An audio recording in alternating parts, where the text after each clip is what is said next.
भी नहीं आ रहा।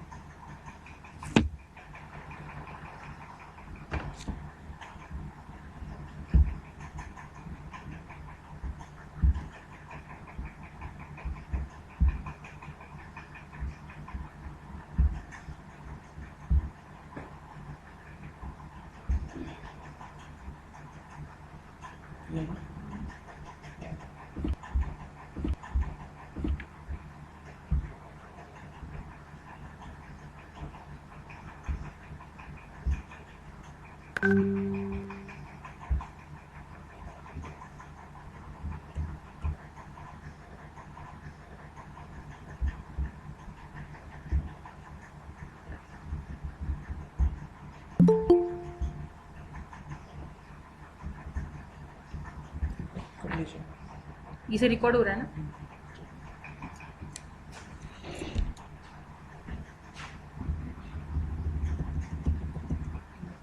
गुड मॉर्निंग बच्चों। जो हमारा फर्स्ट चैप्टर है पॉपुलेशन, आपको आवाज़ आ रही है? खुशी, सुरभि, आवाज़ आ रही है मेरी? Yes ma'am. ठीक है। तो जो फर्स्ट चैप्टर है उसमें हमने पढ़ा था अबाउट पॉपुलेशन ऑफ इंडिया। ये सौरभ नेगी क्यों छोड़कर चला गया? तो हमने पॉपुलेशन के बारे में स्टडी किया था, कॉम्पोजिशन के बारे में, population density, that how there is uneven distribution of population in India. Then हमने डिफरेंट जो है physiological, agriculture density and then composition के बारे में स्टडी किया था।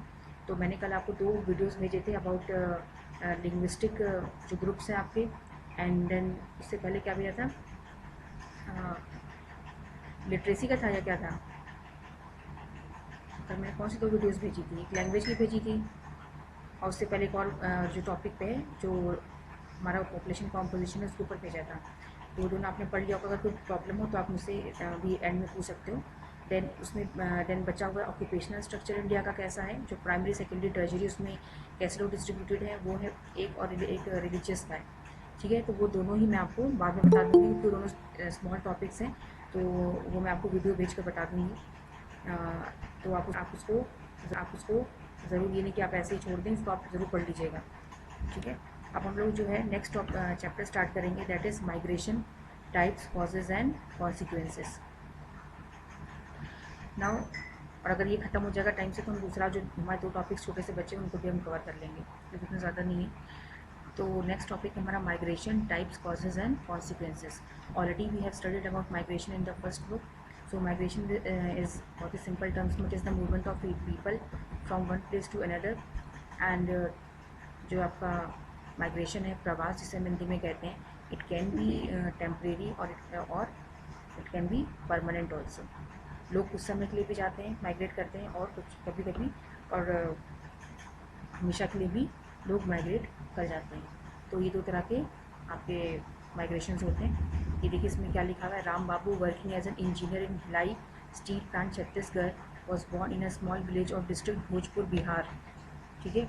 तो ये जस्ट कुछ एग्जांपल्स दिए हुए हैं किस तरह से बिहार भोजपुर में जो राम बाबू इनका जो है बर्थ प्लेस है, but he is working in Chhattisgarh. 12 की उम्र में ही migrated to Ara to complete his intermediate level studies.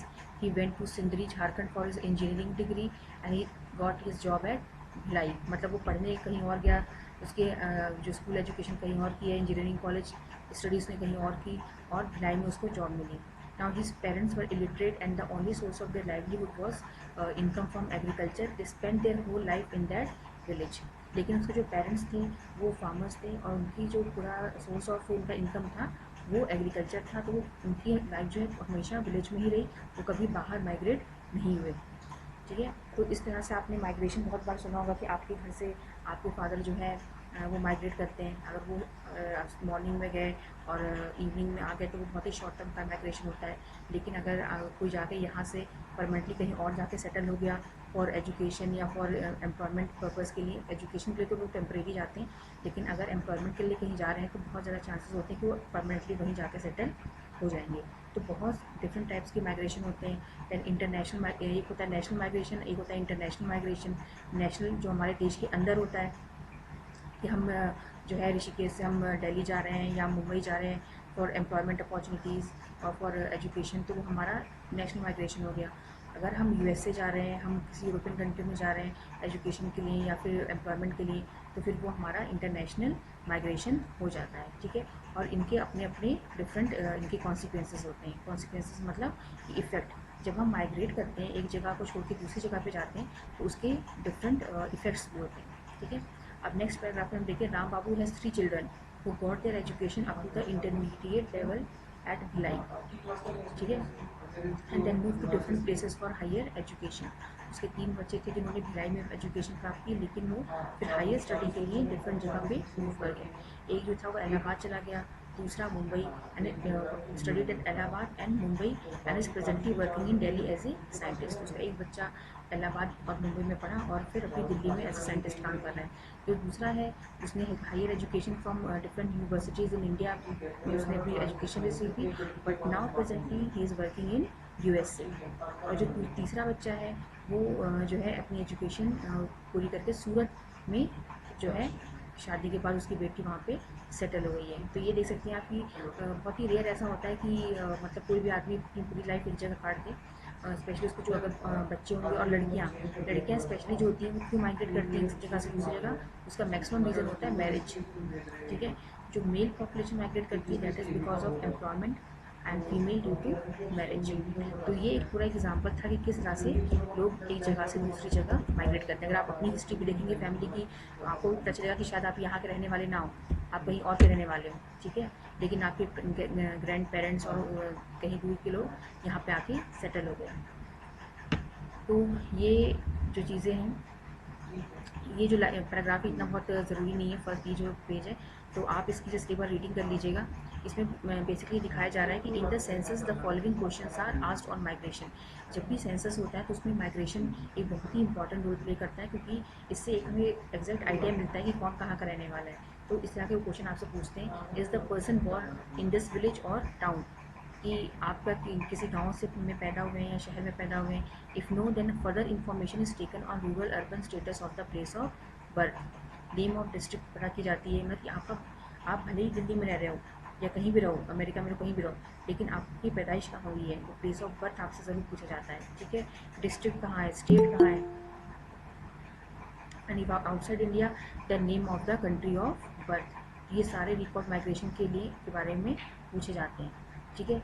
Has the person come to this village और टाउन फ्रॉम एल्सवेयर, अगर आप कहीं और से आए हुए हैं, यहाँ इस गाँव में बसे हुए हैं, तो then further questions are asked about the status of previous place of residence. तो आपसे पूछा जाएगा कि ठीक है, जहाँ से आप आए हैं उसके बारे में बताइए कि आप कहाँ से आए हैं और उस गाँव का नाम क्या है, डिस्ट्रिक्ट का नाम क्या है, स्टेट का नाम क्या है, और अगर आउटसाइड इंडिया से हैं तो उस देश का नाम आपको बताना पड़ेगा, ठीक है।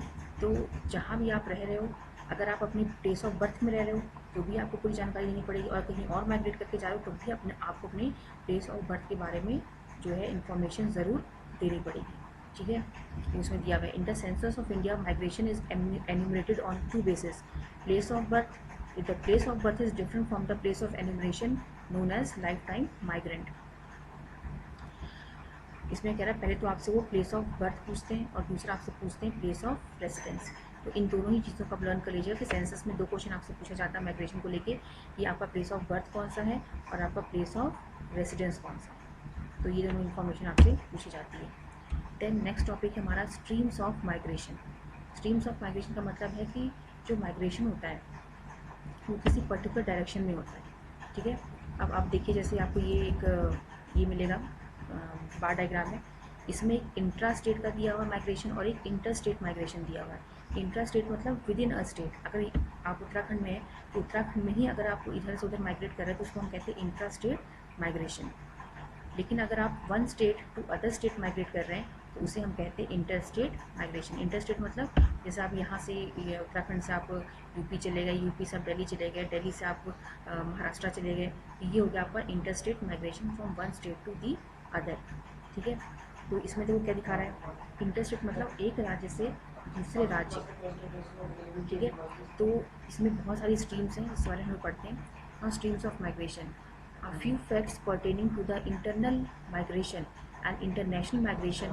internal migration मतलब विद इन द कंट्री, जो मैंने भी आपको बताया था जिसे हम नेशनल माइग्रेशन कहते हैं, एंड इंटरनेशनल माइग्रेशन मतलब out of the country and into the country from other countries are presented here. Under the internal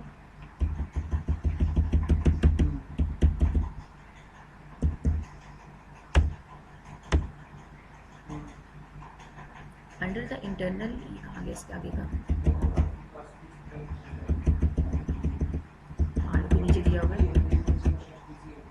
under the internal migration 4 streams are identified. अगर हम अपने एक इंडिया की बात करें, विद इन इंडिया जो migration होता है उसके 4 स्ट्रीम्स होते हैं, मतलब 4 डायरेक्शंस होते हैं जो लोग माइग्रेट करते हैं। एक रूरल टू रूरल, मतलब लोग एक गांव से दूसरे गांव में माइग्रेट करते हैं। दूसरा रूरल टू अर्बन, लोग गांव से शहर की तरफ माइग्रेट करते हैं। तीसरा क्या है, अर्बन टू अर्बन, मतलब एक शहर से दूसरे शहर माइग्रेट करते हैं। या लास्ट अर्बन टू रूरल, मतलब गांव से शहर, जो कि बहुत ही कम होता है, बहुत ही रेयरली होता है कि लोग गांव से शहर जाते हैं। बाकी इनमें सबसे अधिक जो पाया जाता है इन चारों में से, वह है आपका रूरल टू अर्बन। ये पूछा जा सकता है आपसे कि विच stream of migration is more dominant in India. तो किस तरफ लोग मैक्सिमम माइग्रेट करते हैं, वह आपका रूरल टू अर्बन, मतलब गाँव से शहर की तरफ। ठीक है। एंड आपसे ये क्वेश्चन भी आ सकता है, इस जो ये जो पूरा पेज है इसका जो मैं बताऊँ क्वेश्चन क्या आ सकता है, आपसे ये पूछा जा सकता है पहला कि largest stream of migration that is rural to urban. फिर वो आपसे पूछेंगे कि maximum migration rural to urban किसका होता है, तो आप क्या बताएंगे, मेल माइग्रेशन। सबसे अधिक जो होते हैं मेल, जो होते हैं जो पुरुष होते हैं, वो माइग्रेट करते हैं गाँव से शहर की तरफ। देन वो आपसे रीज़न पूछेंगे कि why there is maximum male migration from rural to urban areas. तब आपको आंसर देना पड़ेगा because of economic opportunities, employment की वजह से, रोज़गार की तलाश में लोग गाँव से शहर की तरफ जाते हैं। ठीक है। तो ये हो गया आपका, इसी पे मतलब इस पे ज़्यादा वो नहीं आता, यही 2-3 क्वेश्चन इस पे 1 मार्क्स के आते हैं। तो अब क्या लिखा आगे, in India during 2001 out of 315 million migrants enumerated on the basis of the last residence, 98 million had changed their place of residence in the last 10 years. Out of these, 81 million were intrastate migrants. The stream was dominated by female migrants. ये कह रहे हैं कि जो intra state migration होता है, intra मतलब एक राज्य के जो अंदर ही होता है, तो सबसे अधिक किसका होता है, फीमेल्स का होता है। मतलब जो फीमेल्स होती है मैक्सिमम वो अपने ही राज्य के अंदर घूमती रहती हैं, और उसका मेन रीज़न क्या होता है, मैरिज। तो क्वेश्चन इस पर क्या बन रहा है, आपसे पूछा जाएगा कि जो मैक्सिमम फीमेल माइग्रेशन होता है वो किस स्ट्रीम में होता है, तो आप बताएंगे इंट्रा स्टेट। इंट्रा स्टेट मतलब एक राज्य से दूसरे राज्य में नहीं जाती हैं, एक ही राज्य में घूमती हैं। जैसे उत्तराखंड है तो उत्तराखंड में ही, हरिद्वार है, आपका जो है देहरादून है, इसी में, क्योंकि शादी जाती है तो शादी बहुत दूर नहीं होगी, आसपास ही होती, तो मैक्सिमम जो होता है, ऐसा नहीं कि बाहर नहीं हो सकती, लेकिन मैक्सिमम टाइम में वो अपने ही राज्य में घूमती है। लेकिन जो मेल माइग्रेशन होता है वो बेसिकली इंटर स्टेट होता है, मतलब वन स्टेट टू अदर। जैसे जो पुरुष होते हैं वो आप जानते हो कि उनको इतनी दिक्कत नहीं है, वो कहीं भी माइग्रेट कर जाते हैं, नौकरी की तलाश में कहीं भी चले जाएंगे। तो मैक्सिमम जो मेल्स होते हैं वो अपना राज्य छोड़कर उस राज्य में चले जाते हैं। अब जैसे यूपी है, बिहार है, तो यूपी के अगर गांव से आप शहर में भी आ जाओगे, क्योंकि शहरों में भी इतनी अपॉर्चुनिटी नहीं है। अच्छा, यूपी में मान लो गोरखपुर के आसपास का एरिया गांव का है, ठीक है, तो वहाँ पे मान लो बेरोजगारी है, तो लोग अगर लखनऊ में भी आएंगे, लखनऊ शहर है यूपी में, तो लखनऊ में खुद इतनी अपॉर्चुनिटीज़ नहीं है, ना इंडस्ट्रीज़ है, ना कुछ ऐसा है नहीं कि लोगों को रोज़गार मिले। तो इसलिए लोग यूपी के अंदर ही ट्रांसफ़र करके, उनको जॉब नहीं मिल सकती है, तो वो क्या करते हैं, वो किसी ऐसे राज्य में जाते हैं, इंटर स्टेट माइग्रेशन करते हैं, जो जैसे कि आपका हो गया दिल्ली हो गया, महाराष्ट्र हो गया, कर्नाटका हो गया, जहाँ पे उनको रोज़गार मिल सके। तो पुरुष माइग्रेट करते हैं इंटर स्टेट, और महिलाएं माइग्रेट करती हैं intra state. Intra means with in a state, and inter मतलब वन राज्य टू दी अदर। ठीक है।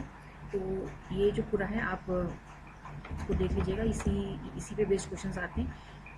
ये जो मैंने आपको समझाया है वही चीज़ दिया हुआ है कि जो इंट्रा स्टेट माइग्रेशन होता है वो बेसिकली रूरल टू रूरल होता है, मतलब एक गांव से दूसरे गांव में जो है माइग्रेशन होता है, और वो भी फीमेल्स का होता है बिकॉज ऑफ मैरिज। ठीक है। वहीं आप इंटर स्टेट आएंगे, तो इंटर स्टेट में जो है आपका मैक्सिमम रूरल टू अर्बन होता है। ये देखिए, रूरल टू अर्बन, गांव से शहर की तरफ भागते हैं, वो भी किसका मेन होता है, मेल का। तो ये जो आपका दोनों बार डायग्राम है वो एग्जाम में आ सकता है। ठीक है। और जो ये आएगा आपको मालूम, तो आपसे बोलेंगे कि इंटर स्टेट माइग्रेशन सबसे अधिक किसका हो रहा है, तो आप देख लीजिए मेल्स का हो रहा है। और क्यों होता है फिर मेल्स का, बिकॉज ऑफ एम्प्लॉयमेंट अपॉर्चुनिटी। अगर आप कुछ भी ना समझें तो इतना समझ लेना कि जो पुरुष होते हैं वो गांव से शहर की तरफ जाते हैं रोज़गार की तलाश में, जॉब और एम्प्लॉयमेंट अपॉर्चुनिटीज़ में। और यहाँ पे देखिए इंट्रास्टेट मतलब एक ही राज्य में महिलाओं का माइग्रेशन होता है, और वो भी गांव से गांव में। और क्यों होता है, बिकॉज ऑफ मैरिज। ठीक है। तो यही क्वेश्चन इस पे आ सकते हैं। अब नेक्स्ट हम देखते हैं special variations in migration. Special variations का मतलब क्या होता है कि कुछ हमारे ऐसे राज्य होते हैं जिनमें माइग्रेट करने की जो एक ट्रेंड होता है वो सबसे अधिक होता है। और कुछ ऐसे होते हैं जहाँ से मतलब लोग भागना चाहते हैं, कुछ ऐसे होते हैं जो लोगों को अपनी तरफ, सिटीज़ ऐसी होती है जो लोगों को अपनी तरफ अट्रैक्ट करती हैं। ठीक है, हमने इससे पहले जो फर्स्ट बुक में पढ़ा था तो उसमें आपने push and pull factors of migration को पढ़ा था। पुश मतलब क्या हो गया, अपने से दूर भगाना, और पुल क्या हो गया, अपनी तरफ अट्रैक्ट करना। ठीक है, तो इसका मतलब क्या है कि पुल जो है वो पॉजिटिव फैक्टर्स है और जो पुश है वो नेगेटिव फैक्टर है। ठीक है, तो इसके रीज़न आप जानते ही ऑलरेडी कि जो भी माइग्रेशन होता है उसके पीछे पुश और पुल फैक्टर्स होते हैं। अगर हम इंडिया की बात करें तो इंडिया में अगर हम यूपी की बात कर लें, बिहार की बात करें, उड़ीसा की बात करें, ये ऐसे राज्य हैं जहाँ से मैक्सिमम आउट माइग्रेशन होता है। आउट माइग्रेशन मतलब यहाँ के लोग इस राज्य, अपने राज्य को छोड़कर दूसरी जगह माइग्रेट कर जाते हैं। इसका मतलब क्या है कि यहाँ पर कौन सा फैक्टर ज़्यादा काम कर रहा है, पुश फैक्टर ज़्यादा काम कर रहा है या पुल फैक्टर ज़्यादा काम कर रहा है। यहाँ पे आपका पुश फैक्टर काम कर रहा है। पुश मतलब आपका नेगेटिव फैक्टर है। ठीक है, यहाँ पे आपका नेगेटिव फैक्टर है, यूपी है चाहे बिहार है चाहे आपका उड़ीसा, यहाँ पे पावर्टी ज़्यादा है, अनएम्प्लॉयमेंट ज़्यादा है, यहाँ पे एजुकेशनल फैसिलिटीज़ बहुत अच्छी नहीं है, यहाँ पे स्टैंडर्ड ऑफ लिविंग बहुत अच्छा नहीं है और इंफ्रास्ट्रक्चर अच्छा नहीं। लेकिन इन सबसे अधिक जो सबसे बड़ी प्रॉब्लम है वो है आपका अनएम्प्लॉयमेंट। ठीक है, स्कूल और ये सब तब भी थोड़े मिल जाते हैं ढंग के, लेकिन अगर आपके पास एम्प्लॉयमेंट अपॉर्चुनिटी नहीं है तो वहाँ पे आप सर्वाइव नहीं कर सकते। तो poverty and unemployment is the main reason that people leave Uttar Pradesh, Bihar and Orissa. ठीक है, तो इन दी स्टेट्स आप खुद आपको एक अंदाज़ा लगा सकते हो निगेटिव फैक्टर्स वर्क करते हैं, like unemployment, then poverty, then low standard of living, then यहाँ पे और भी दिक्कतें हो सकती हैं, पॉलिटिकल अनस्टेबिलिटी भी हो सकती है, नेचुरल डिज़ास्टर्स भी आते हैं। मान लो कभी कभी ऐसा होता है कि किसी एरिया में बहुत फ्लड्स आ रहे हैं या फिर लैंडस्लाइड हो रही है, तो लोग वहाँ उस एरिया को छोड़कर सेफ एरिया में माइग्रेट कर जाते हैं। तो जब भी इन एरियाज़ में निगेटिव जिस भी एरिया में निगेटिव फैक्टर्स काम करते हैं, लोग उस एरिया को छोड़कर वहाँ से बेहतर एरिया में माइग्रेट करते हैं। तो इंडिया की अगर हम बात करें तो मैक्सिमम यूपी, बिहार, ठीक है ना, यहाँ पे लोग माइग्रेट कर जाते हैं। यहाँ के लोग अपने राज्य में नहीं टिकते। क्यों? क्योंकि यहाँ पे एम्प्लॉयमेंट है ही नहीं। यहाँ पे सारे निगेटिव फैक्टर्स काम कर रहे हैं जिन्हें हम कहते हैं पुश फैक्टर्स। ठीक है, और अब ये जाते कहाँ पे हैं? Maharashtra, Delhi, Gujarat and Haryana. Why? Because they have attractive factors. Attractive मतलब कि यहाँ पे बेहतर एजुकेशन, बेहतर एम्प्लॉयमेंट अपॉर्चुनिटीज़ हैं, यहाँ पे बेहतर जो है सुविधाएं हैं, इंफ्रास्ट्रक्चर यहाँ का बेहतर है, यहाँ पे अपॉर्चुनिटीज़ बहुत ज़्यादा है।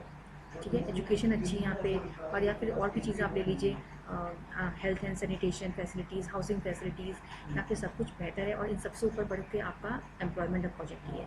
अगर आपके पास रोज़गार है तो आपकी सारी चीज़ें, ये जिस जगह एम्प्लॉयमेंट अपॉर्चुनिटीज़ ज़्यादा होंगी वहाँ पे और चीज़ें भी ऑटोमेटिकली बेहतर होंगी। ठीक है, तो लोग मैक्सिमम ये कहाँ माइग्रेट करते हैं, चाहे आपका आप जैसे आपका बेंगलोर है या महाराष्ट्र है, तो यहाँ पे हमेशा कंस्ट्रक्शन वर्क चलते रहते हैं, कोई नई इंडस्ट्री बन रही है या कुछ ना कुछ यहाँ पे काम होती रहती है, तो लोगों को आसानी से रोज़गार मिल जाता है। गुजरात में आप जानते हो काफ़ी सारी इंडस्ट्रीज़ हैं, हरियाणा में भी इंडस्ट्रीज़ हैं। तो इन एरियाज़ में जो है जॉब की अपॉर्चुनिटी ज़्यादा है, इसीलिए यूपी और बिहार को छोड़कर यहाँ के लोग इन एरियाज़ में माइग्रेट कर जाते हैं। ठीक है, तो याद रखिएगा कि महाराष्ट्र, दिल्ली, ये ऐसे एरियाज़ हैं, they are developed areas and they have attractive factors like better employment opportunities, then better standard of life, better infrastructure, then health, sanitation, जितनी भी पॉजिटिव चीज़ें आप देख सकते हो यहाँ पे अवेलेबल होती हैं। यहाँ पे गरीबी बहुत ज़्यादा नहीं है, मतलब बेहतर कंडीशन में as compare to UP and Bihar, and इसका अपोजिट यूपी एंड बिहार में। तो अगर एग्ज़ाम में आता है कि भाई नेम की मैप पे बनाओ, या फिर वैसे ही 1 नंबर में पूछ लिया कि एक ऐसे स्टेट को मार्क करिए जहाँ पे पुश फैक्टर है।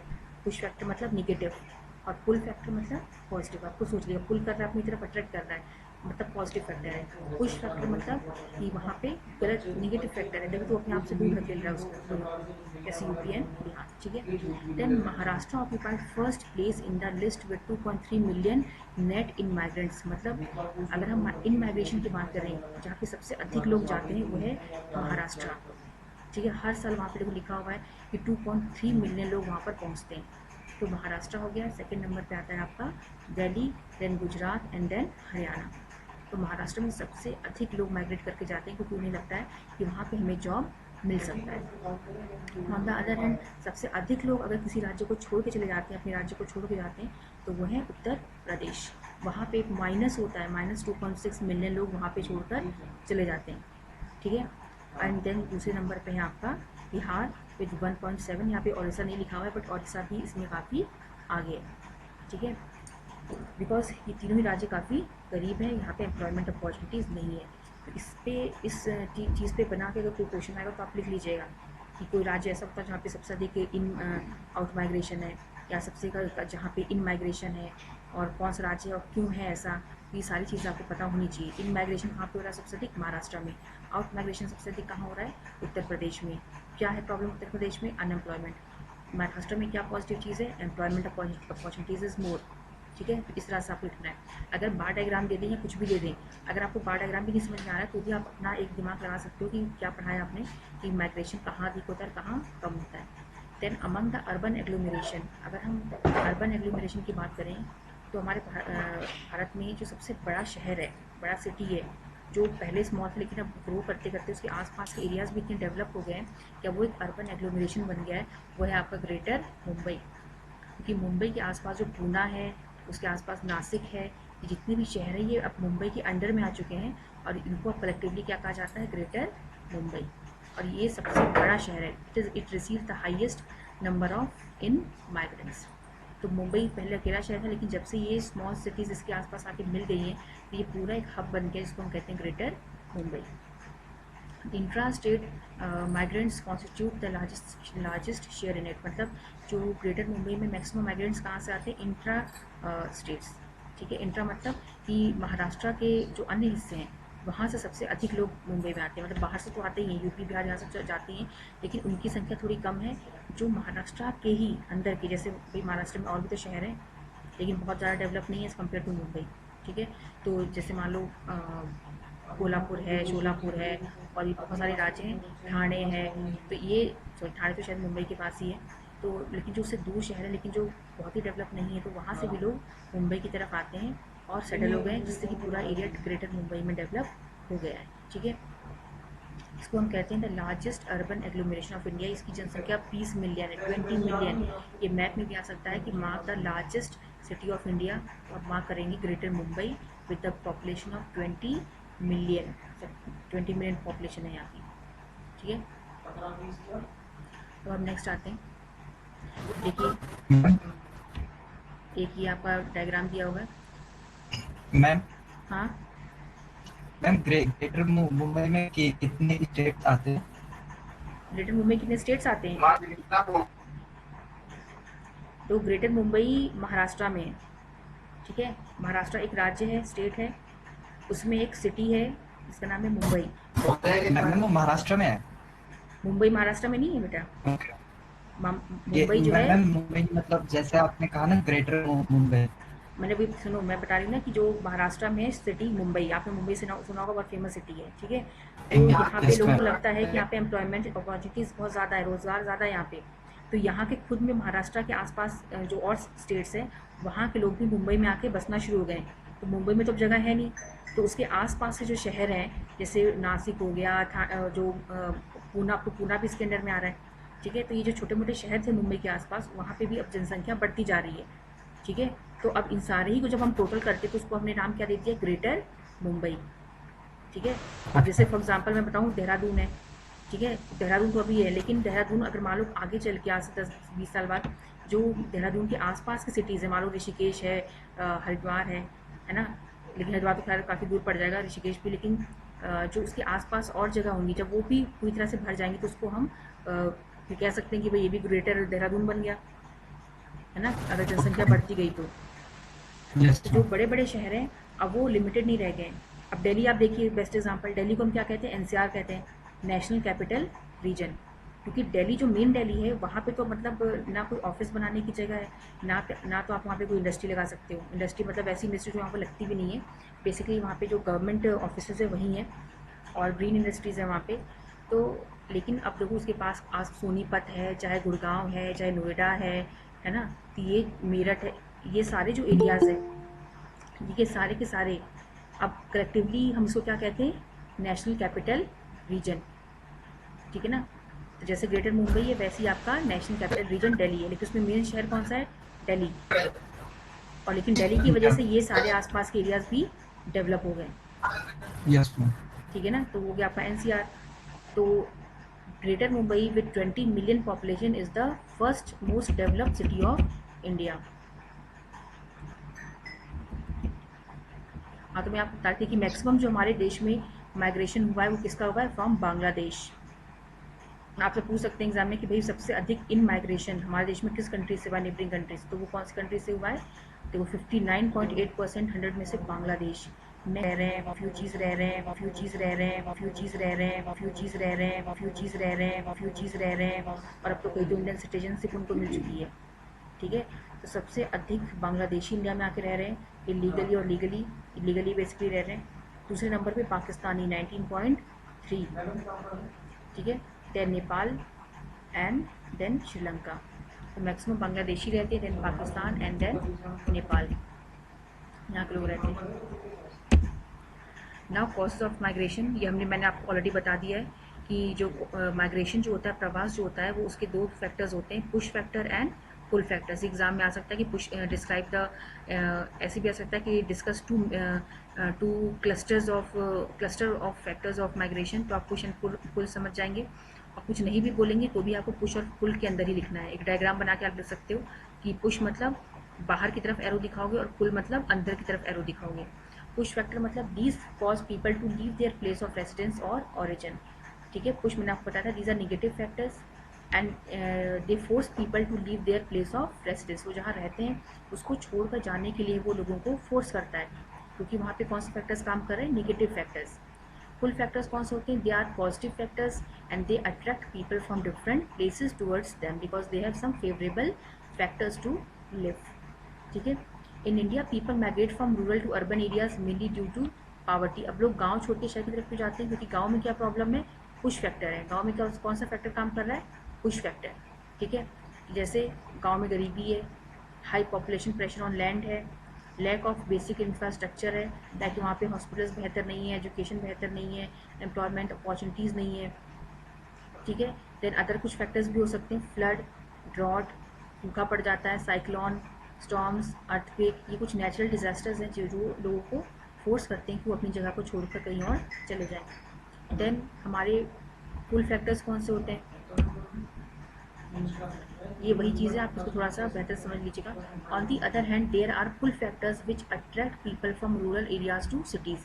तो रूरल एरिया में कौन सा फैक्टर काम कर रहा है, पुश, एंड अर्बन एरियाज में कौन सा फैक्टर काम कर रहा है, पुल फैक्टर। ठीक है, द मोस्ट इंपॉर्टेंट, ये सब अंडरलाइन करते रहिए आप लोग। The most important pull factor for majority of the rural migrants to urban areas, जो अब लोग गाँव से शहर की तरफ आ रहे हैं, आखिर वो कुछ सोच के तो शहर की तरफ आ रहे हैं ना, उन्हें कुछ पॉजिटिव नज़र आ रहा है, गांव में कुछ निगेटिव नज़र आ रहा है, कह रहे यहाँ पे तो एम्प्लॉयमेंट नहीं है, यहाँ पे हम खेती बाड़ी पर निर्भर हैं, अब 7 महीने तो 6 महीने हम बेरोजगार हो गए, अब हम क्या करेंगे, वहाँ पे बेहतर स्कूल नहीं है, हॉस्पिटल नहीं है, तो चलो शहर की तरफ चलते हैं। ठीक है, तो अब शहर की तरफ क्यों जा रहे हैं, क्योंकि उनके दिमाग में क्या है, वहाँ पे रोजगार की ज़्यादा संभावना है, वहाँ पे बेहतर स्कूल है, हमारे बच्चे अच्छे स्कूल में पढ़ लेंगे, हॉस्पिटल फैसिलिटीज़ ज़्यादा हैं। ठीक है, अब क्या है, better opportunities, availability of regular work, कि उन्हें रेगुलर वर्क मिलता रहेगा। गांव में तो उन्हें क्या होता है, खेती बाड़ी जब तक की जैसे ही खेती का टाइम गया तो वो बेरोजगार हो जाते हैं। And higher wages, better opportunities for education for the children, better health facilities and sources of entertainment. Entertainment मतलब जानते हो कि सिनेमा हॉल है, चाहे और भी सोर्सेज ऑफ एंटरटेनमेंट शहरों में ज़्यादा। जब गाँव के इंसान लोग शहर में आते हैं तो उन्हें लगता है कि भाई यहाँ पे मॉल्स हैं, यहाँ पे तो घूमने के लिए पार्क्स हैं, यहाँ पे तो वाटर पार्क है, यहाँ पे सिनेमा हॉल है, तो वो सब चीज़ों से काफ़ी अट्रैक्ट होते हैं। And better standard of living. तो गांव और शहरों का जब आप कंपैरिजन करेंगे तो गांव have, villages have push factor and cities have pull factor. Similarly जब हम कुछ स्टेट्स की बात करेंगे लाइक यूपी, बिहार और ऐसा, तो यहाँ पे पुश फैक्टर है, and Maharashtra, Delhi and Karnataka like Bangalore, they have pull factors. तो यही सारे फैक्टर्स हैं जो आप, लेकिन आपको जब आप आंसर लिखोगे तो यू हैव, आपको एक स्टैंडर्ड फॉलो करना है कि आप ऐसे नहीं कि कुछ भी उठा गंदा सना लिख दोगे कि जॉब वर्ड अच्छा नहीं होता है, आपको जॉब वर्ड यूज़ नहीं करना है। तो पढ़ाते वक्त आपको बोल रही हूँ, बट आपको यूज़ करना है एम्प्लॉयमेंट अपॉर्चुनिटीज़, ये वर्ड यूज़ करना है। Availability of regular work and higher wages, salary, ये सब वर्ड यूज़ नहीं करना है। जो आपकी बुक में दिया हुआ है उसको अंडरलाइन करिए आप, जो मैं वर्ड बोल रही हूँ आपको, और एज इट इज़ आपको उसमें लिखना है। ठीक है, क्योंकि एग्जाम में जब चेक करता है एग्जामिनर तो आप उनको बेटर जो है वर्ड चाहिए, तभी आपको नंबर मिलेंगे। तो ये मैंने आपको बता दिया पुश और पुल फैक्टर्स का। तो ये 3 मार्क्स में हमेशा आ सकते हैं एंड 1 मार्क में, 5 मार्क्स पे नहीं आएंगे। हाँ, किसी के साथ ऐड करके आ सकते हैं, बट ये 3 और 1 में आते हैं। तो ये काफ़ी आसान भी है, आप इसको पढ़ लीजिएगा। ठीक है, तो ये एक मैंने आपको बता दिया। देन नेक्स्ट है हमारा कॉन्सिक्वेंसेस ऑफ माइग्रेशन। अब ये कॉन्सिक्वेंसेस ऑफ माइग्रेशन जो है ये थोड़ा सा लेंथी टॉपिक है, तो इसे हम बाद में पढ़ेंगे। नेक्स्ट जो हमारी क्लास होगी, जो मे बी मैं मंडे को ले सकती हूँ, तो उसमें हम लोग इसको पढ़ेंगे। बेसिकली कॉन्सिक्वेंस ऑफ माइग्रेशन में क्या है कि माइग्रेशन का परिणाम क्या होते हैं। अच्छा, कई बच्चों को एग्जाम में समझ में नहीं आता है, वो उनसे पूछते हैं कॉन्सिक्वेंसेस बताओ, तो उठ के पुश एंड फुल फैक्टर लिख देते हैं। Push and full factors causes हैं। कॉज मतलब कारण, एंड कॉन्सिक्वेंस मतलब क्या होता है, इफेक्ट, परिणाम। तो इन दो चीज़ों को जो हमारे ज़्यादा पढ़े लिखे बच्चे हैं वो याद रख लीजिएगा कि कॉन्सिक्वेंस ऑफ माइग्रेशन मतलब कि जब लोग प्रवास कर जाते हैं तो उसका नतीजा क्या निकलता है, उसका परिणाम क्या होता है, क्या बदलाव आते हैं उससे। हम अपना यहाँ देश छोड़ के कहीं और जा रहे हैं तो हमारे इंडिया में बदलाव आएगा, जहाँ हम जा रहे हैं वहाँ भी बदलाव आएगा, उनकी जनसंख्या में बदलाव आएगा, इकोनॉमिक चेंजेस आएंगे, सोशल चेंजेस आएंगे, पॉलिटिकल चेंजेस आएंगे।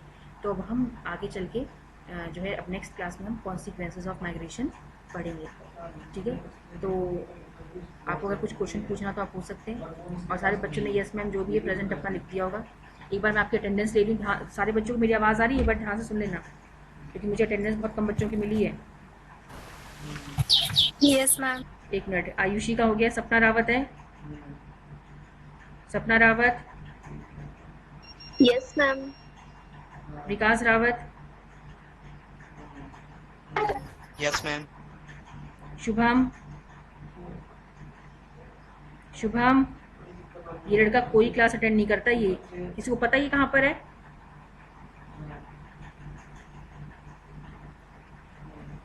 अजय रावत, ये अजय रावत का भी कोई अटेंडेंस नहीं मेरे पास। Yes, ma'am. अजय रावत है प्रेजेंट? Yes, ma'am. तुमने पहले वाली क्लास क्यों अटेंड की थी? मैम नेटवर्क प्रॉब्लम था मैम। तुम्हारा नेटवर्क मैं बहुत अच्छे से बेटा ठीक कर दूंगी। तुम्हारे सब जो बहाने ना तुम लोगों के, लाइन सबके ही बहाने की नेटवर्क नहीं था। आज कैसे नेटवर्क आ गया? आज का दूसरा पोल लगा लिया क्या वहाँ पे? मैम अब ऋषिकेश आ चुका हूँ। अच्छा, तो तुम तो फॉरेन टूर पर ही रहते हो, स्विट्जरलैंड के टूर पर हमेशा, क्यों? रेगुलर क्लास अटेंड करनी, समझ लेना फिर। Yes Vipin, ma'am. Vipin,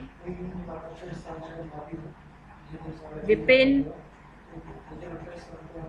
Sagar, Sagar, Anjali, Anjali, Deepika best, Yes, ma'am. Abhishek Kumar, Abhishek Kumar, Abhinav Negi, Abhinav Negi, Aditya Singh. Yes ma'am. ये कौन सा बच्चा जो सबसे लास्ट में ऐड हुआ था, अभी थोड़ी देर पहले ही हुआ है वो ऐड? अभिषेक था क्या? Saloni, Saloni, Yes, ma'am. Yes, ma'am. Saurabh, yes ma'am. Nancy, Nancy. ये भी लड़की कोई क्लास अटेंड नहीं करती है। Divyansh, yes ma'am. Vikas Kashyap, Vikas ma'am. Kashyap. तुम Yes, इससे ma'am. पहली वाली क्लास में नहीं थे विकास कश्यप? मैं किसी को भी प्रैक्टिकल में नंबर नहीं दूंगी, मैं बता रही हूँ। जितने ये क्लास एक भी क्लास मिस करेंगे ना, तुम लोग लगता है घर में बैठ के छुट्टियां पड़ गई है ना, एक भी बच्चा क्लास अटेंड नहीं करेगा। आज 27 ही है सिर्फ, मतलब 10-13 बच्चे नहीं है। आप देखिएगा, मैं किसी भी हाल में प्रैक्टिकल में नंबर दूंगी नहीं, किसी भी हाल में, आपको बता रही हूँ। आप एक भी क्लास मिस करेंगे तो आप समझ लो कि आप एब्सेंट हैं, स्कूल से ही एब्सेंट हैं आप। साहिल, साहिल, अनामिका, अंशिका पाल, अंशिका पाल, Vaitarani, Ma'am. Yes, ma'am. Vaitarani, Yes, ma'am. प्रतिष्ठा, Yes, ma'am. रुखसार, Yes, ma'am. पूजा, पूजा, अमन, अमन,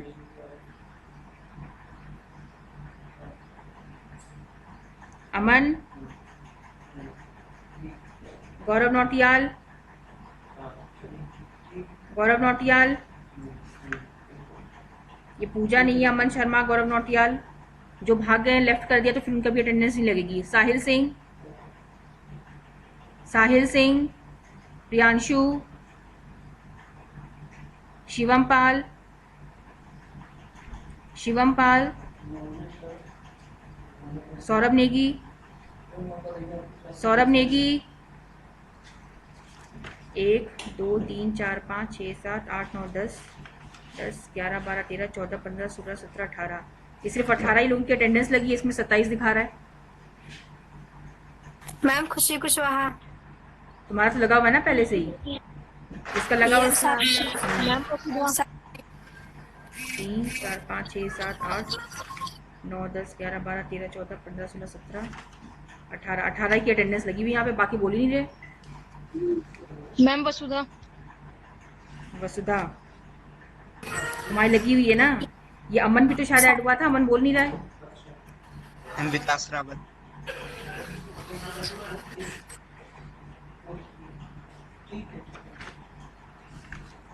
मैम विकास रावत। तुम्हारी लगी हुई है, ये कौन है जिसकी नहीं लगी है वो बोल भी नहीं रहे। विपिन है, सागर हैं, कई बच्चों का अटेंडेंस है। एक मिनट को जरा मैं देखूं, इसमें सपना रावत, सपना रावत की लग गई है। ठीक है चलिए आप लोग जाइए, आपने वो लिख दिया कमेंट।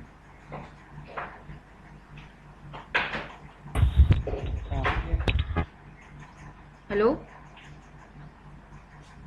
Yes ma'am. ठीक है, जिसने कमेंट लिख दिया है वो चले जाए, नहीं तो फिर जो कमेंट नहीं लिखेगा उसकी अटेंडेंस नहीं लग पाएगी।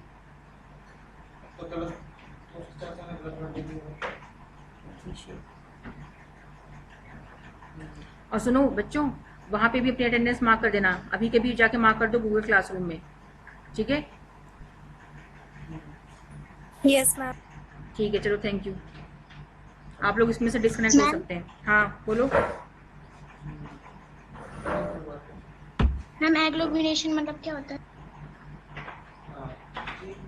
एग्लोमरेशन मतलब कि जब एक सिटी है और उसके बेनिफिट के लिए उसके आसपास और भी स्मॉल सिटीज़ डेवलप हो जाती हैं, उनको कलेक्टिवली हम एग्लोमरेशन कहते हैं, अर्बन एग्लोमरेशन। जैसे मैंने अभी आपको बताया ना कि दिल्ली अपने आप में एक सबसे बड़ा शहर है, ठीक है, लेकिन उसकी एडवांटेज पाने के लिए वहाँ पे और भी जो है लोगों ने अपना ऑफिसेज, अपनी शॉप्स ओपन कर ली, तो उससे दिल्ली का जो एरिया धीरे धीरे बढ़ता चला गया।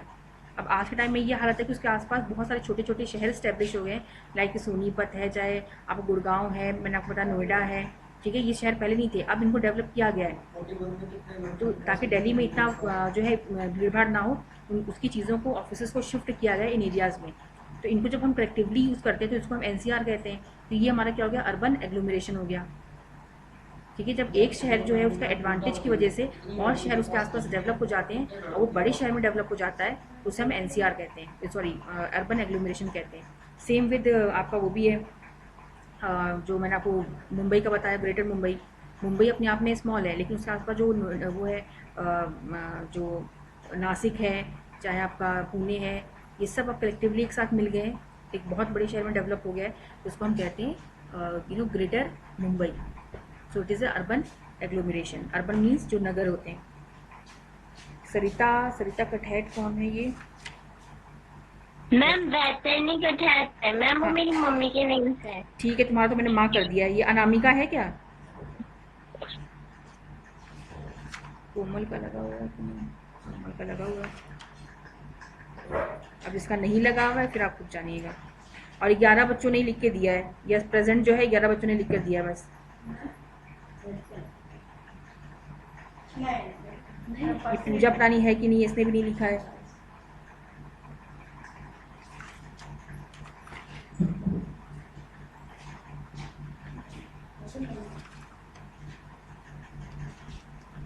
सौरभ यादव कहाँ है?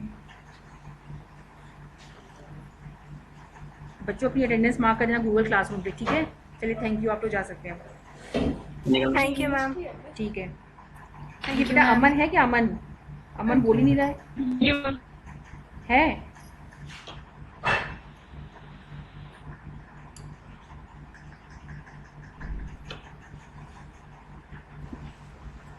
नो नो मैम, नहीं है वो। नहीं है। गौरव नौटियाल है? पूजा गौरव नौटियाल, नो मैम, गौरव भी नहीं है। प्रियांशु, शिवम पाल, कोई? कोई भी नहीं है मैम। तो तब 27 दिखा रहे थे, सब भाग गए। ठीक है चलो रहने दो। थैंक यू बच्चों।